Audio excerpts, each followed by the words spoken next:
Now we know it's been done already, but come on, in fairness, we thought about doing this a long time ago. It just takes a while for stuff to ship from Wish.com. You guys loved our Amazon and Monoprice PC build so much that we couldn't resist the urge to do it again, but with a sketchier twist. So strap on, guys, because I can pretty much guarantee that this is not gonna go according to plan. Speaking of unplanned, I should have planned a better segue to our sponsor, Glasswire. With Glasswire, you can monitor the apps on your PC to see if any of them are suspicious or behaving badly. Check it out at the link below and use offer code Linus to get 25% off Glasswire.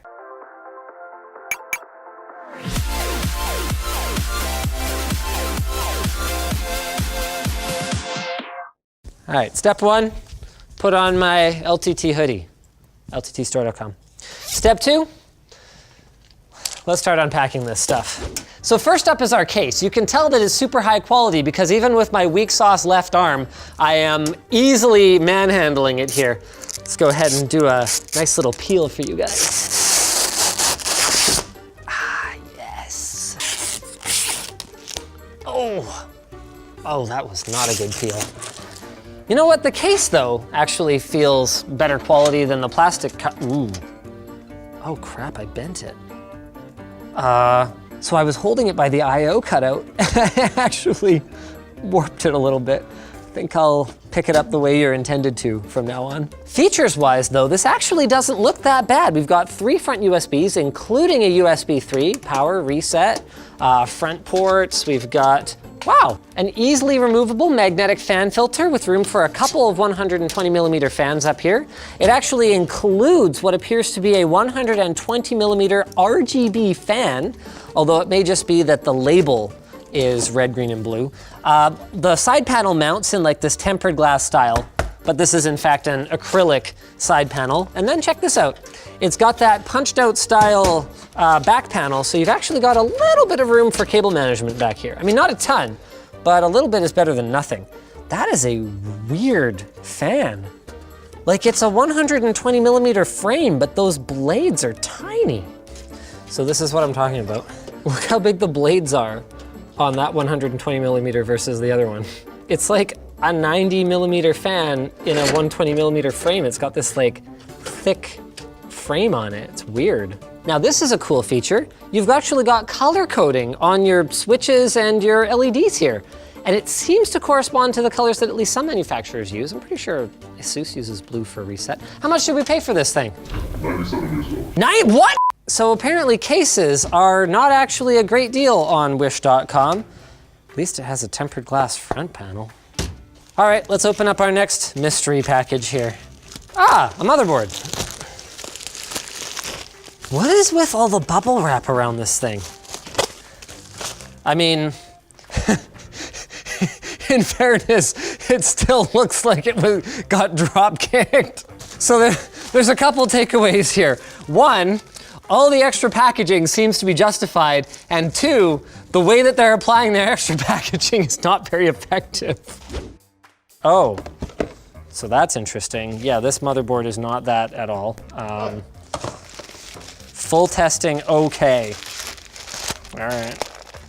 So this is clearly a very used board. Was it clear from the listing that it was gonna be used? Okay, how much did we pay for this bad boy? $46. $46 for an H61 board? That's not even a good deal. Why do people buy this stuff? And like, do you know how much these socket covers cost if you buy them in bulk? I know, pennies. They put a piece of paper in. Look at this. That's it, that's their socket cover. Now in fairness, it doesn't look like there are any bent pins, so that's good, but it's still not how I would have preferred it done. All right, we also apparently have a CPU, and it comes in what looks like a compact flash card case, which I guess is kind of cute. It's an Intel Core i3-2130. I guess this was just what CPU they had that was compatible with what board they had, kind of thing. How much did we pay for this guy? $49. $50? Seriously? This is a ripoff. So already, For the price of this CPU and motherboard, we probably could have gotten like an old Dell business PC that would have included case, power supply, probably a drive, some RAM, and we could have just like thrown a graphics card in it, but what the heck. So I was informed before we started that I actually have two options for coolers. I have this Great Wall heatsink cooler. I am kind of liking this. This is actually very similar to the old Zalman flower coolers that used to be popular back in the socket 754 days. So that's candidate number one. And candidate number two is actually an AIO liquid cooler.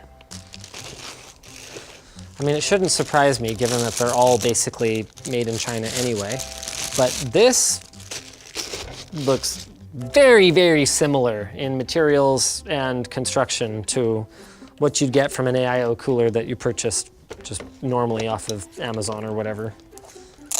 Tubing wise, like seems like the materials they're using are okay. It feels like an aluminum radiator, it's pretty light, but that should be fine, except that there's a copper block, except that some manufacturers do that. I don't know what they're doing, I think they're crazy. Okay, you know what? If the AIO fits, then we're gonna go with that. But it's no guarantee that we're gonna be able to get it in here because even though this does have mounts for dual 120mm fans up here, that doesn't mean that there's going to be enough clearance once we install a power supply, and no, in fact, there isn't. So it looks like we cannot use our AIO cooler, and we are unfortunately going to be stuck with our regular heatsink. So how much were each of those?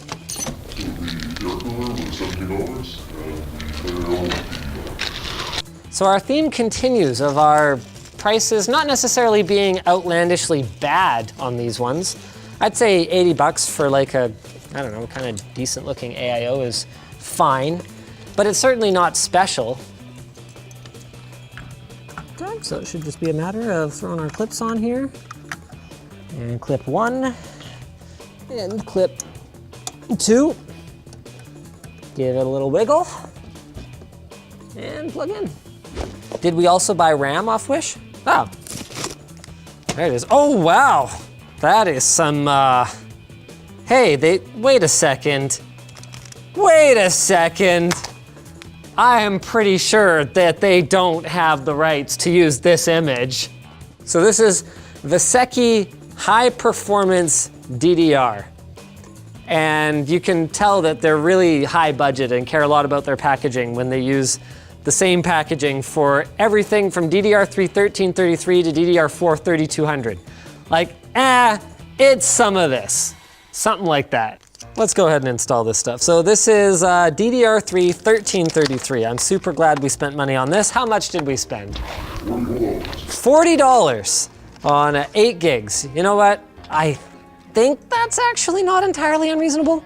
The funny thing about memory is when like a new memory spec, like DDR2 or DDR3 or whatever, just comes out, it's really expensive, and then it gets cheap when the entire market adopts it. Then it gets expensive again when it becomes like old technology and it's more niche. All right, so there we go, friends. I'm gonna plug our case fan into the bottom of the motherboard here. Wow, that's really curious. This case, you know, it actually looked okay at the start there, but it is pretty unexceptional. Like, check this out. Our bottom fan here, which is pre-installed, and it seems to me that the reason it's pre-installed is that almost none of the other fan mounts are even gonna be accessible because of the tempered glass panel here and the power supply here actually interferes with what would be the bottom slot if we had a full 4-slot MATX motherboard. Like this thing is not very well thought out at all. Now seems like a good opportunity to get back to our solid state drive. It's another Vaseki product. This is the V800 256G. At least this one is clearly labeled. But I do have to wonder if this is kind of an old box. Like, didn't Sandforce get acquired like 1,000 years ago by someone? I'd be surprised if it even uses a Sandforce controller. Wow. Oh, it just comes apart. Well, maybe we can see what it uses. This is nothing to do with Sandforce whatsoever. It's a Silicon Magic controller, but not the one that's listed online, which is actually good because at least this one's SATA 3, unlike the SATA 2 one that it says this product uses. Unfortunately, this is in fact a DRAM cache-less SSD. There is no RAM on it whatsoever. And we did a video about that a while back explaining why that is a terrible, terrible, terrible idea.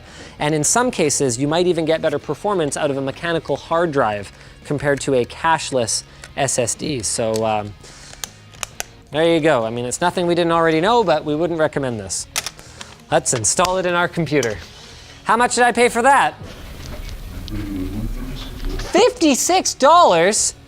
I mean, capacity for capacity, that's not a terrible deal, but for like a piece of crap SSD like this one, that's not a good deal. Oh boy.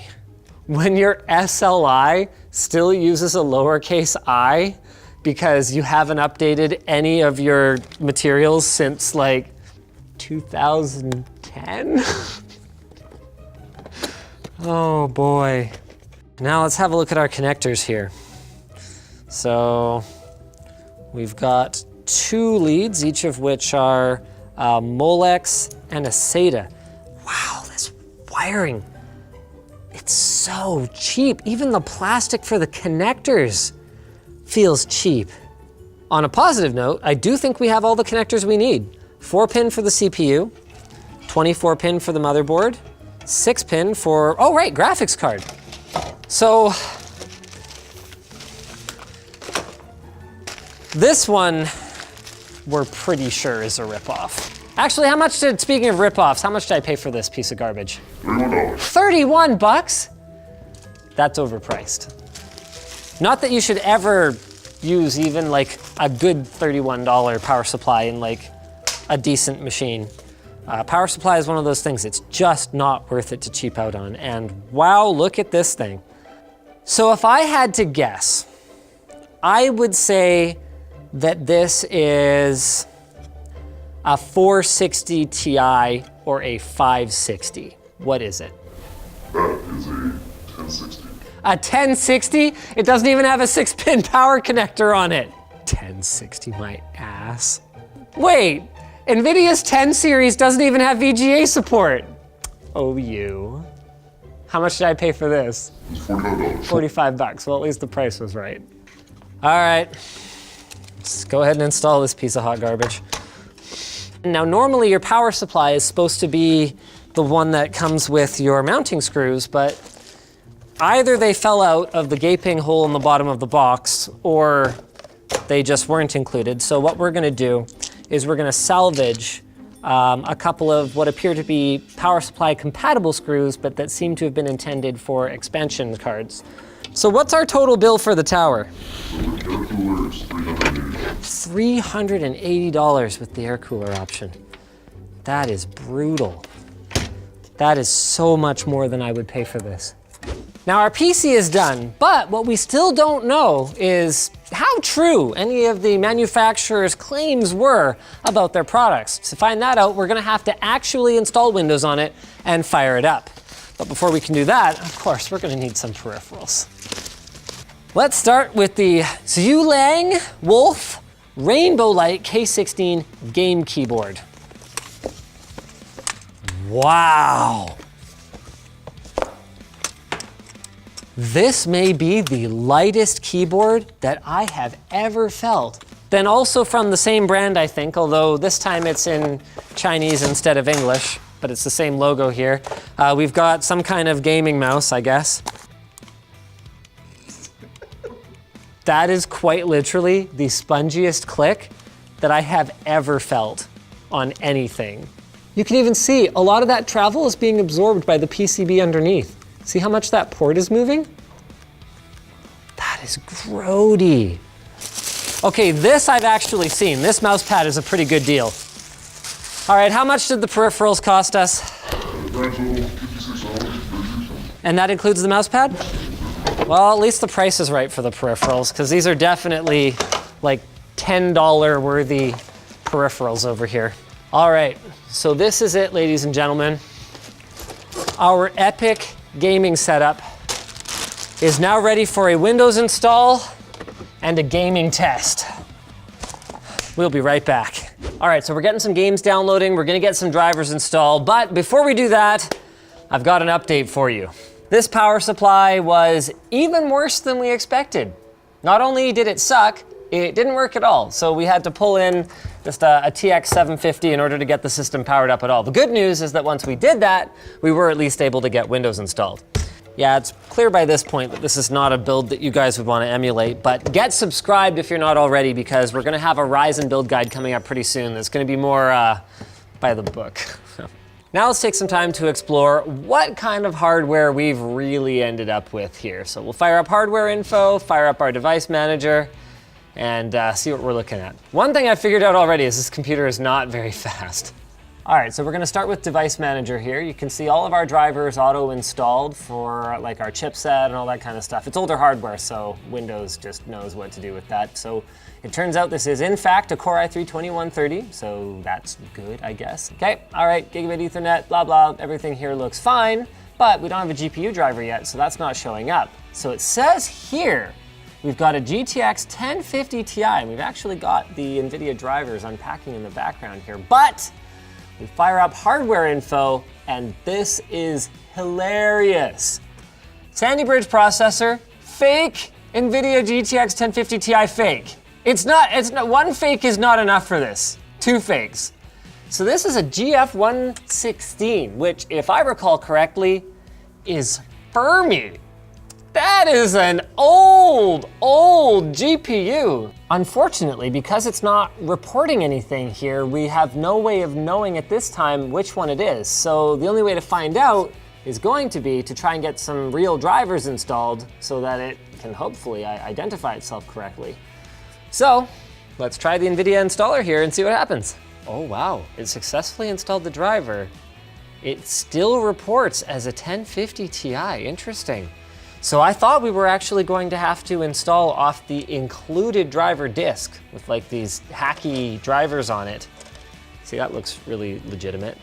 But it seems like the driver did manage to install, and they have even tricked NVIDIA control panel into thinking that this is a 1050 Ti. Now with that said, we haven't tried to launch a game yet. All right, so we've run into our first hiccup. While attempting to press Alt-Z to see just a quick and dirty frame counter in the game, I got into GeForce Experience here and went to configure my settings. And theoretically, we meet the system requirements because we have a 600 series or higher, but in practice, the configuration button just doesn't work. And when you go to press Alt-Z, nothing comes up because no, this is not in fact a 600 series GPU. So we're just gonna have to eyeball it.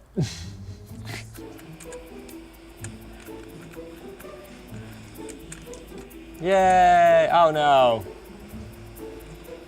So the good news is this is running smoothly. The bad news is that this is Rocket League. It's not exactly known for being a particularly demanding title. And I'm dead. We found our problem. Fermi only had HDMI 1.3. So that was limited to 2048 by 1536 at 75 Hertz. That's a little bit, not quite enough for 2560 by 1440, 60 Hertz, which is the native resolution of this monitor. So when we try to run it,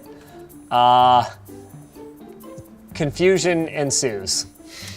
So I think the last thing for us to do is figure out exactly what graphics card we're dealing with here. So we're gonna go ahead and run 3D Mark. We're gonna use the DirectX 11 Firestrike. And we're gonna have a look at what kinds of systems perform similarly to ours in GPU performance. And it crashed. What can you tell me about this error? The workload produced no results. So this could be either of a couple things. It could be that 3D Mark was expecting the GPU to support features that it in fact didn't, and some kind of error occurred. Or it could be part of 3D Mark's anti-cheating procedures to double check if something is misreporting itself as something else so that people couldn't, you know, flash RTX 2080 Ti's to GTX 1050 Ti's and then, you know, completely dominate the leaderboards. Either way, it looks like we will not, in fact, be able to run 3D Mark to validate what our graphics card is. Which at this point in the video, I think is fine anyway, because it really doesn't change the conclusion. Anytime you're buying something and what you get is not what it said it was, that's a bad deal. And frankly speaking, even most of the things that were what they said they were going to be weren't amazing deals either. So the old adage definitely holds true here. If something seems too good to be true, it probably is. I think the cooler is about the only thing in this computer that I think is even remotely worth getting. It's got pretty cool RGB lighting effects, and for what, 17 bucks? I guess it's all right. Speaking of all right, our sponsor. Knock, knock. I don't want any. Ha, get it? I don't have to say who's there because I've got a Ring doorbell. Ring wants you to know who's at your front door without even getting up. And the Ring Doorbell Camera Kit includes their Video Doorbell 2, Spotlight Cam, and Solar Security Sign. The Video Doorbell 2 has a motion sensing camera with 1080p HD resolution and 160 degrees of vision. It features two-way audio, and it's powered by either a battery or 8 to 24 volt AC doorbell wiring. The Spotlight camera is 1080p as well and features two-way talk as well as LED lights, battery or solar powered in this case, and it can also act as a siren.